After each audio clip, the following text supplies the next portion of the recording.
Welcome to this episode of the Sports Detective Podcast Show. My name is James Williams, and today we are talking about, can the Clippers win an NBA championship this year?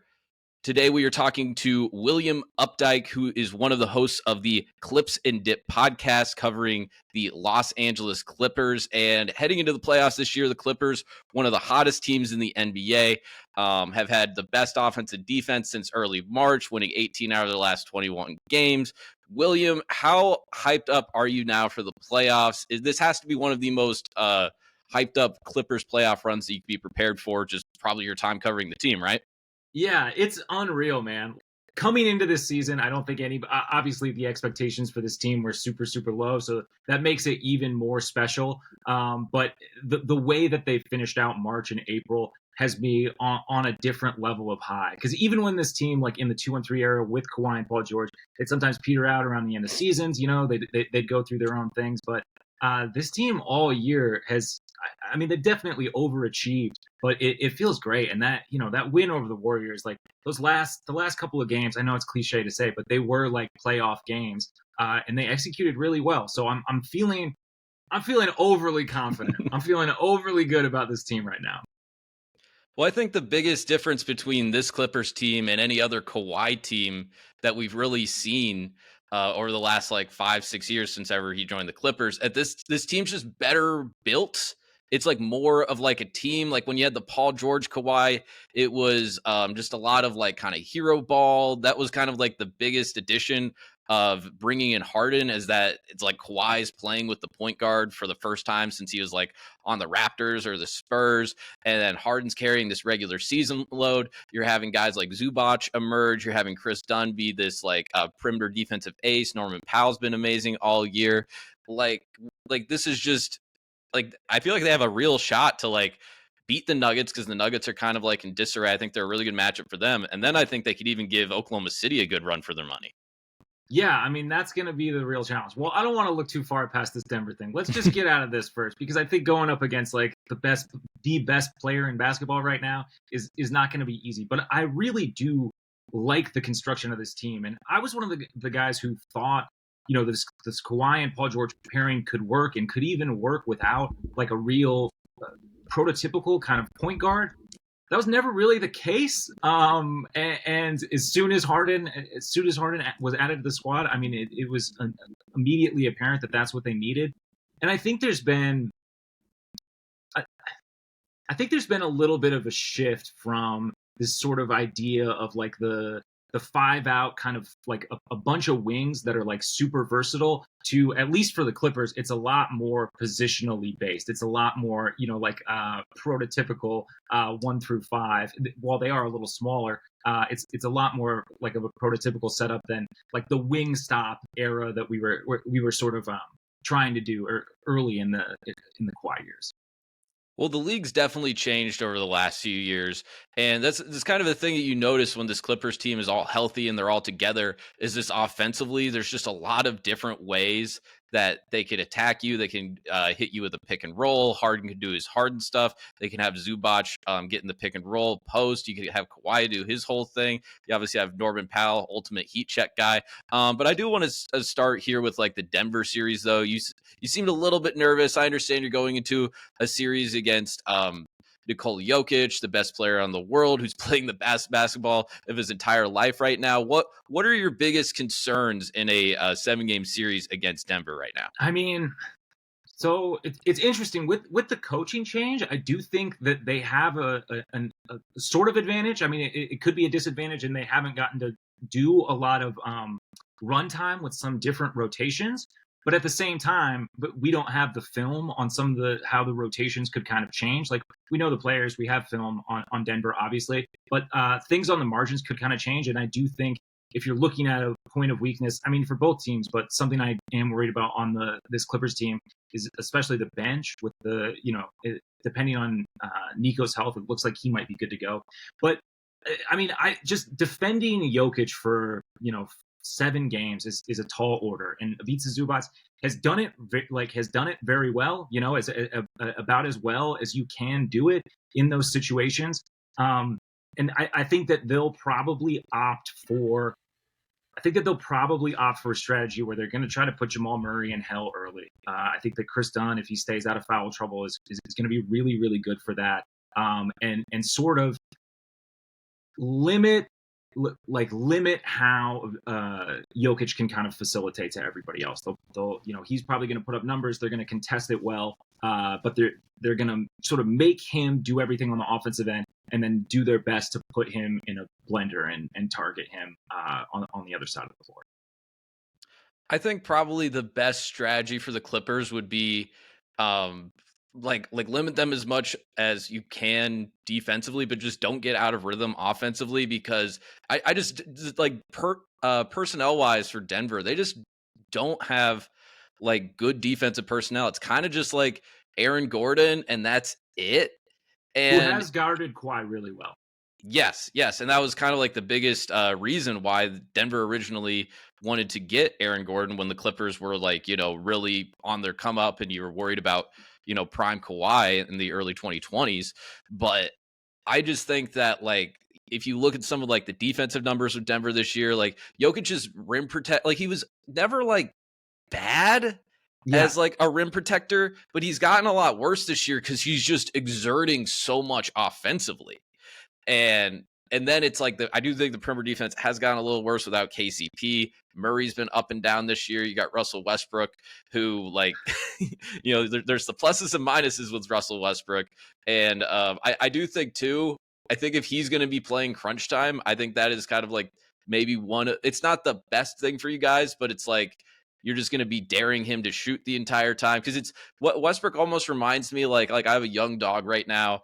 And sometimes you can see like the dog just like it knows not to do something, and it's like it knows not to like go after a treat or something. It knows he wants to leave it, but he also really wants to like go and get the treat. That's kind of how Russell Westbrook is late in games trying to take a jump shot. He's like, yeah, I know I shouldn't do it, but this 15 feet, the guy's 15 feet off of me, like. So I yeah. do think He gets there and it's like it's rust time, baby. I know I shouldn't, but it's rust time. that's what's like amazing with that with the Denver situation too, was like or the Westbrook situation with Denver too, was like when he got there. I remember I did a video on it and I was like, hey, if he's not playing crunch time, I like it. But I feel like there's gonna be a time where he's gonna get thrown into crunch time and he's gonna do Westbrook things. And everyone was like, no, he's not gonna play in crunch time. What are you talking about? He's gonna do what we thought Reggie Jackson was gonna do. And then like fast forward to like what was it, a few weeks ago, when he misses the Yeah, layup, the fouls the shooter, like yeah. it's just classic end of game Russ stuff. I don't know. So rough, so rough. But yeah, I mean, we talked a little bit about like the Nuggets series. How do you think like the Clippers compare to like the rest of the teams in the West right now? Is there a team that you guys think that could go really far, that you could beat in the conference finals, that you match up really well against? Do you think you match up well in a hypothetical series against OKC? Like, how are you feeling about the rest of the West right now? OKC, like I said, I don't even want to think about it, man. That is a tough situation because they have size and athleticism, which are like the two big glaring issues for this Clippers team. Their defense has been great all year, and they're very physical, which with an older team, like, I don't know, man, getting the better of that series, getting 4 over. I don't know. And I'm a huge Clippers optimist, but that one I'm struggling to see a path. I'm struggling to kind of see a path forward for. They have defended Shea really well, and their offense is clicking now. Better than the last time that the Clippers offense is clicking better now than the last time that we played them. I just think like the physicality and the athleticism of OKC is a bit of a nightmare matchup. So that is one that I'll be, my teeth are going to be ground down to nubs. I'm going to be just grinding my teeth the whole time. It's going to be, that is going to be a tough one. If they end up getting out of the second round, I feel very confident. I think like I like the matchup for them against the Lakers. You have to worry about the free throw disparity. But if it does end up being the Lakers in a conference final in what would be you know, I mean, the battle for LA and the Western Conference That'd be Final. amazing. What is it? Is it 2020 again? It's what we wanted 5 years ago. If we finally got it, I think. I mean, I think I like the matchup for the Clippers a lot more now than I would have even in 2020 because that team, their defense was insane. That Lakers team. Yeah, I think too, like kind of getting back to at the beginning, like the Clippers just can kind of attack you in so many different ways. Like how important has it been that like somebody like Zubac has emerged this season where he's turned into like one of the better starting centers in all of the NBA? Like what has he done to this team to just like really take them to another level?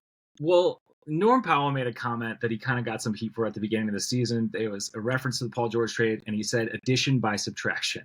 This team did addition by subtraction. And basically, you know, the way that I looked at it is they had to find out how they were going to make up for that scoring and defense in the aggregate, right? And that was going to come down to Norm Powell, and then Ivica Zubac was going to have to be a much more heavily factored piece of the team offensively, and you know, defensively have one of his best seasons ever, and that's what he's been able to do. And it's a couple of things. I do think him getting more offensive touches has given him more confidence. That it always translates on the other end, right? Like when you're in rhythm, like when you're feeling good, like of course, if you're getting the ball, you're gonna work your ass off on defense because you're gonna get yours on the other end as well. And I credit Harden a lot for helping Zoo develop offensively.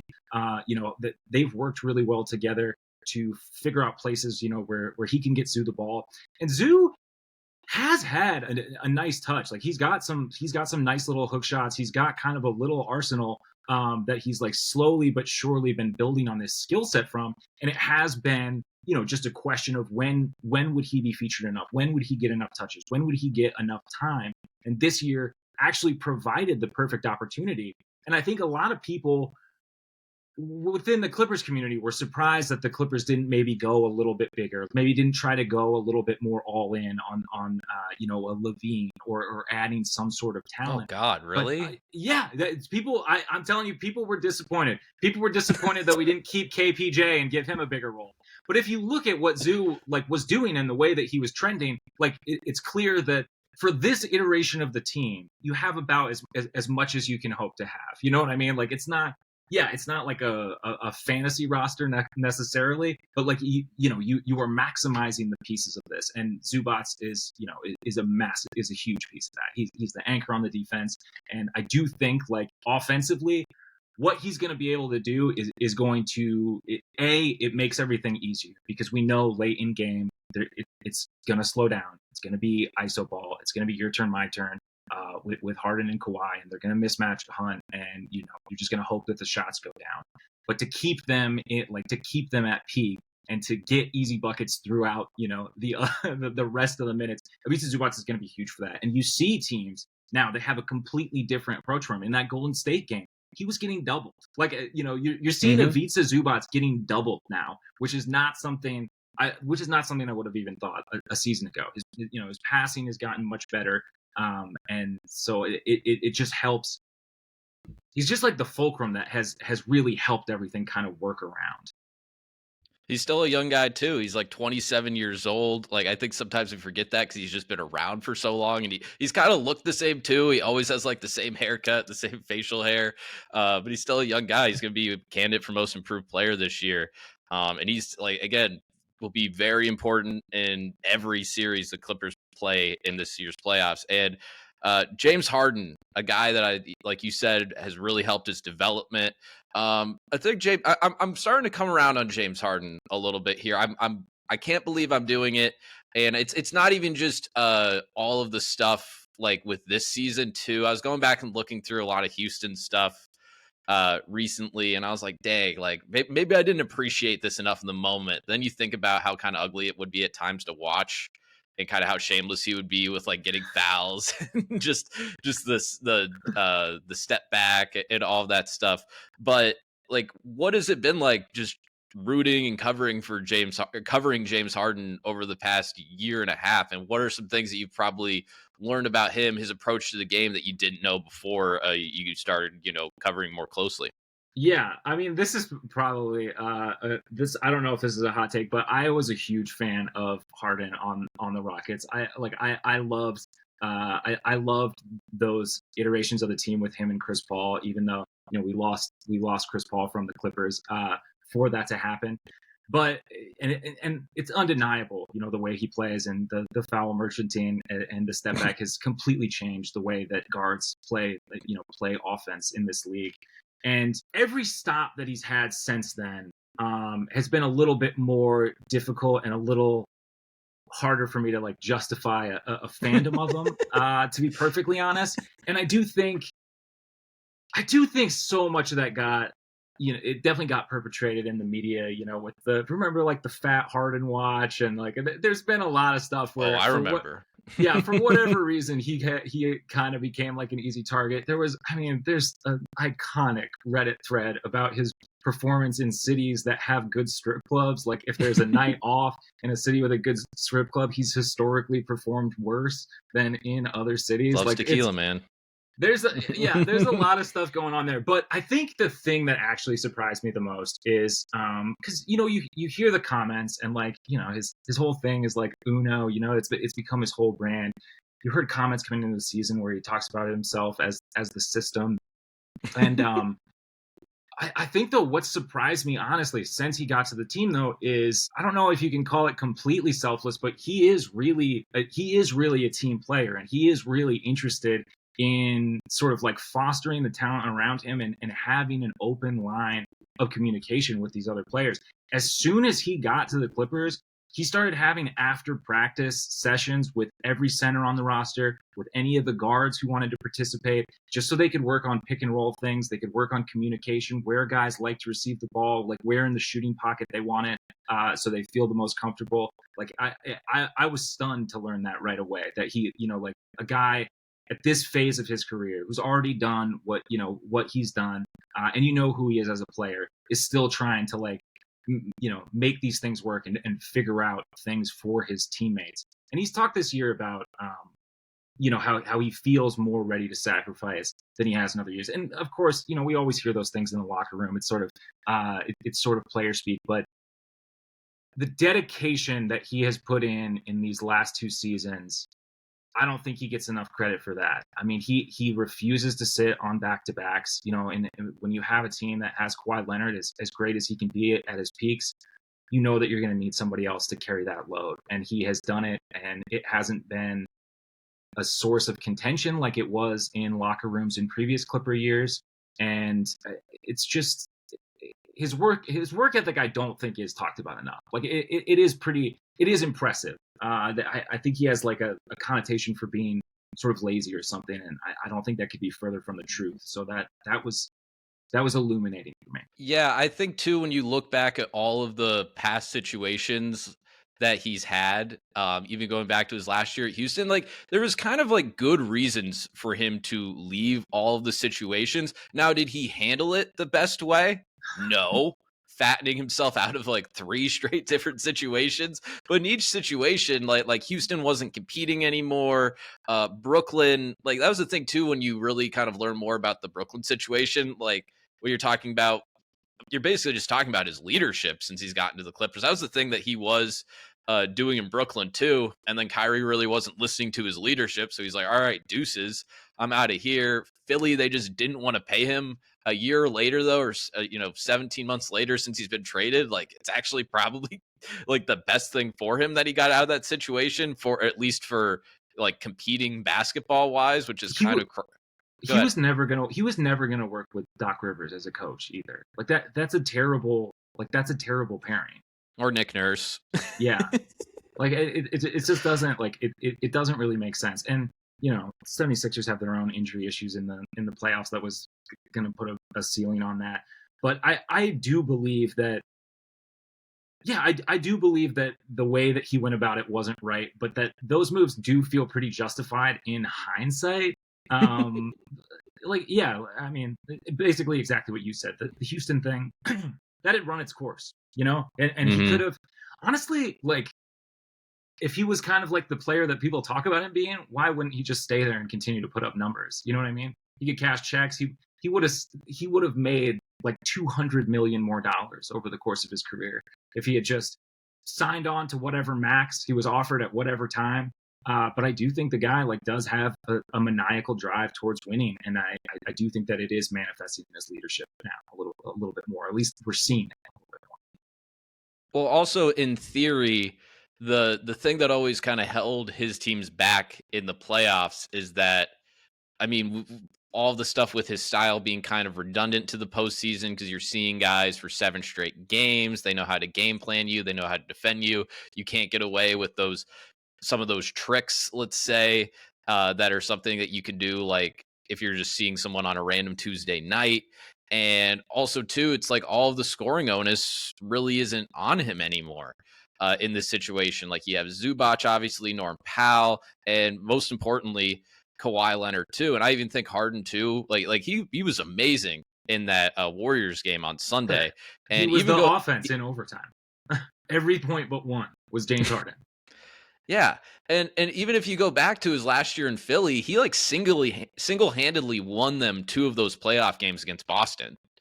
Like he did. Like Embiid was kind of the guy that, faltered, even though Embiid's numbers are always going to look amazing. So it's kind of hard to like make a numbers case of like Embiid not Yeah, showing up. But like Harden single-handedly won them 2 of those games. But kind of the biggest question mark, and it's probably my fault for waiting this long to ask this with any Clippers postseason run, is Kawhi Leonard's health. Like, how worried are you about his health right now? I am higher on it than I've been in a while. It was a little tenuous to start the season, and I think the reason it's always going to be a big question mark is I still feel like we don't have any clarity on the situation. You know what I mean? Like ever since he came back from the ACL, like he played 60 plus games last year and looked incredible. Like for the most of the time looked dominant. And then, the inflammation, which we still don't have like a full thing on. And then there was like the whole saga with Team USA where it seemed like he was healthy to go, but they didn't want him to go. And then later we found out maybe he wasn't healthy enough to go. And so it's just, that's the most frustrating part. But I do think, especially in March and April, obviously, he has looked like a different level of Kawhi Leonard. And I think the things for me that have really sold it and have me a lot more confident that he is at least 90% of what he can be is the aggressiveness and lateral movement defensively, and the way that he's fighting for rebounds now. The way that he's getting up for rebounds. And of course, the dunks and everything are great. It's unreal. He averaged more dunks last season than I think he has in any year in his career. He had more dunks. So I'm feeling really good about it. And just watching the way that he has progressed throughout the season, I feel really good about the sort of on ramp. He didn't have to be so crucial to especially the offense when he initially came back. And I know like some people were really worried because the numbers were not very encouraging. He wasn't really putting up anything major. But I think this sort of slow approach has translated. But again, it's such I don't even know what to call it. It's like an ethereal injury. What do you do with like swelling, with just random swelling that has still never been? I still don't get what happened. I still don't understand. Yeah, I don't either. Like I was reading a bunch of the stuff with like swelling with like the Embiid knee thing. And it's like I know Dwayne Wade had to like periodically get his like knee drained when he had like, because he had like the meniscus issue like for most of his career, or I guess all of his career, basically for D Wade. So I don't really know. And Kawhi's condition, like I actually do think he has like some like degenerative knee thing where it's just something he's just got to deal with the rest of his life. Like I've actually always believed that, but also it's also the mystery of like we don't know enough about it, kind of like what you said. But getting back to like his just health for just specifically this postseason, I think you're completely right to be confident about it, because this is probably the most he has load managed since the Toronto season.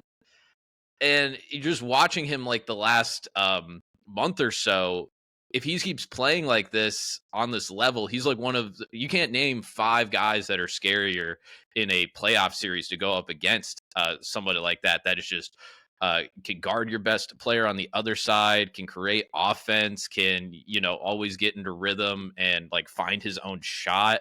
Like it's just like he if he is healthy, that is like the biggest like I don't know who like even in a hypothetical like OKC matchup, I don't know who like would guard him. Like Yeah, maybe you throw Lou Dort at him, but I think he's probably still a little bit too big for Lou Dort. I think And he could then bully him around. Yeah, yeah, exactly. And I don't know, man. Like he's just if he's healthy, like this is like he's only played like 37, 38 games this year. um, like it's amazing too, kind of like what you said heading like didn't he start off the season hurt? And it yeah. looked like oh no, this is gonna be like this is just gonna be a sad like year for Kawhi, and this whole Clippers tenure is just gonna be him with injuries, and that's just the story of it. But it's just amazing that he's been able to turn it around. Hopefully, knock on wood, he's healthy for the entire postseason. And if you guys get knocked out, you guys get knocked out healthy versus unhealthy. Yeah, I think we deserve 1 year. I think this is our year. I mean, he hasn't played a healthy postseason since 2020, so it would be great to get one more in. Well, It'd be great to get one more in. you guys even going back to like the Blake Chris years, you guys always had something. There's always something going on with this team, whether or not it's like a Donald Sterling thing for that 1 year. Like Blake was never a nice health Yeah, clearance guy. Same thing with CP3. It's just always something with the Clippers, man. You guys, I don't know if you're still cursed. Maybe the curse went away. Oh, how's the new arena? How's that been? the new arena is incredible. It is it's one of the like nicer, more modern sports arenas I've ever been to, and you can definitely feel the difference in the fan presence. Just the way that it's stacked, like everything's a little bit more vertical, so the crowd is really kind of down on you. So it sounds a lot louder. And then the wall, I mean, the wall has been pretty successful in terms of messing with a opponent's free throw shooting percentage. So most teams have honestly been opting to shoot their free throws against it in the first half, so they don't have to deal with it in crunch time, which I do think is very telling. And I think they might even like pull out a few more tricks for the playoffs. Like I saw they were like playing with some graphics on how many shots certain players have missed at the line facing the wall. Like just some little things to kind of to hopefully tilt a little bit of a home field advantage just that much more. But Denver is also not a great place to play. They generally have an insane home record. It definitely it's a series that of course you wish you had home court. I think I get a lot more nervous about this series if it ends up going to 7 versus if the Clippers are able to close it out in 6. Denver lost in 7 last year at home. That's true. Yeah, which I also did not expect. But Are we sure that the wall doesn't have fake fans? Ballmer's paying these people. Are we sure? I'm positive, man. It's lively over there. You got to stand up the whole game. It's I mean I don't do it because it's a lot of work. Do you think it's like created fans in a way? Like people Nah. that just didn't have a sports identity? Like I'm being serious. Like just maybe transplants and they come there and they're like, oh, like I can actually like it's hard as hell probably to get to like a Lakers game, probably really expensive. I'll just go to the Clippers game. Yeah, well, I mean, there definitely is a financial incentive that, like, you sign up to be part of like the official fan thing or whatever, and then those tickets, like, which are great seats, are significantly lower. You're talking like a third to a fifth of the price of comparable tickets. So there is like an incentive there, but you gotta, you have to be standing the whole time. There's sort of like this whole sort of social contract. You got to be in team gear. So they are incentivizing it for sure. I don't know that anyone's getting cut a check. No conspiracy theory. Couldn't speak to that. No Clippers conspiracy. have more than 17 fans. Okay, I've heard what people are saying. There's more than 17 of us. If they didn't, no one would watch your show, man. All right, man. I'm gonna have to head out there sometime and check out the wall. Oh, absolutely. All right, man. I think it's gonna do it for this discussion here today. You want to tell us where we can find all of your work, and then we'll head out. Yeah, totally. So you can follow me. I'm over on Twitter. That's at Will Updike. I am one of the three hosts of Clips and Dip, a Clippers podcast. We come at you a couple times a week, but with the playoffs, we'll have some live streams. You can check that out over on Twitter. That's at Clippers Pod, or on youtube.com/ at Clippers Podcast, or, wherever you get your audio podcasts. Hell yeah, man. Thanks for coming on. Absolutely. Thanks for having me.